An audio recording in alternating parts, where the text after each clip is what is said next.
Have you ever wondered why ice turns into puddles of water on a sweltering day? Keep watching and you'll find out.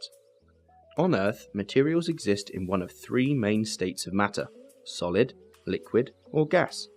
Materials can change between these states. When a state change occurs, a substance's property will also change. Maybe not too surprising. However, if the state change is reversed, the substance will recover the properties it had to begin with. Neat. Matter can transition between the three states when heated or cooled. But why is heat key in all of this? When a material is heated, it absorbs heat energy. This additional energy can cause attractive forces between molecules to break. This leads to rearrangements of the particles because the attractive forces no longer hold them together as tightly. The same happens when a liquid is heated. The attractive forces between the molecules break, leading them to become more widely dispersed and a gas to form. These four words describe changes in state. Do you know which word refers to which change? Pause the video, fill in the gaps, and click play when you're ready. Did you get them right? Do you know the difference between evaporation and boiling? Both are when a substance transforms from a liquid to a gas. Think of a boiling pan of water, all of the water bubbles. This is because all of the particles have enough energy to become gaseous. But water standing in a pan that is not being heated by anything other than the environment can also turn into a gas. This is evaporation.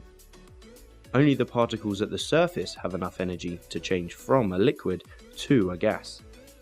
Hence, evaporation is a slower process than boiling, even though it achieves the same state change. Both are types of vaporization.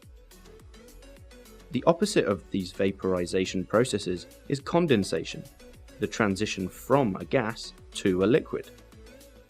Think of a cold can of soda on a hot day, those water droplets on the outsides, or the dew on the grass in the morning, or the steamed up mirror after a hot bath, even the clouds in the sky, or a foggy windscreen in a car. These are all examples of condensation. Water vapor in the air has cooled down to form liquid droplets of water. Now let's think about the transitions between solids and liquids, so melting and freezing. Think of the Arctic sea ice. In the summer, when air temperatures are warmer, more heat energy is absorbed by the ice. This causes bonds to break between the ice's water molecules and the ice starts to melt. The solid ice becomes liquid water. But in the winter, the air temperatures are colder, and so seawater freezes, and the ice starts to form again. There is less heat energy within the ice, and so more bonds can form, holding it together as solid ice. So far, so good. But did you know that sometimes when solids are heated, they can turn straight into gases? This is called sublimation. This is only demonstrated by particular materials such as solid carbon dioxide, also known as dry ice. When subjected to a certain pressure, it will turn straight into gaseous carbon dioxide. Liquid carbon dioxide does exist, but it only occurs under very high pressures. Similarly, gases can turn straight into solids when cooled. This is called deposition. Let's check out how much you remember about the changes of state. Pause the video and fill in the blanks. Did you remember them all? Our final thing to discover is that when a material changes states, the mass stays the same. The density changes, so the mass per unit volume, but the mass does not change. Our glass of nice cold Coke weighs the same whether the ice is solid or when the ice has melted. So there we have the changes of state. Just remember that the mass stays the same whatever the state.